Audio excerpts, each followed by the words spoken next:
আসসালামু আলাইকুম সবাইকে। আমি ইমরান শুভ, শেরপুর জেলার সন্তান।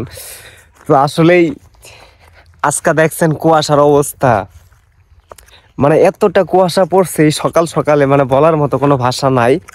আমাদের শেরপুর জেলায় এই মানে শীতের সিজনে, মানে শীতের শুরু থেকে এই মনে হয় প্রথম আজকাই মানে এত কুয়াশা পড়ছে, বা এত শীতের মানে আসবাব না কি জানি বলে আর কি। তবে যাই হোক, মানে একদিক থেকে আরেক দিকে তাকাইলে দেখা যায় না ঠিক মতো, গাছপালা কোনো কিচ্ছু দেখা যায় না। তবে মানে যারা অন্য অন্য জেলাতে আছেন আমাদের বাংলাদেশে, মানে আপনাদের ওইখানে শীত বর্তমানে কেমন বা কুয়াশার চাপটা কেমন, অবশ্যই আপনারা কমেন্ট করে জানাবেন। আমি এতটুকু আশাবাদী।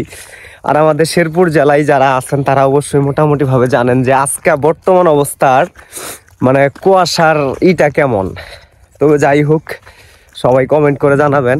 আর যেহেতু আজকে সকাল সকাল ঘুম থেকে উঠছি, তাই মানে এত কুয়াশা ঘেরা ওয়েদারটা দেখতে পারতেছি। তবে যাই হোক, যারা আমাদের শেরপুর জেলার মানুষ আছেন, যারা প্রতিনিয়ত আমার ভিডিওগুলো দেখেন, সবাইকে অসংখ্য ধন্যবাদ। এবং যারা নতুন অবস্থায় ভিডিওটা দেখতেছেন, সবাই আমার পেজটা একটা ফলো করবেন, লাইক কমেন্ট শেয়ার করে পাশে থাকবেন। ধন্যবাদ, ভালো থাকবেন সবাই।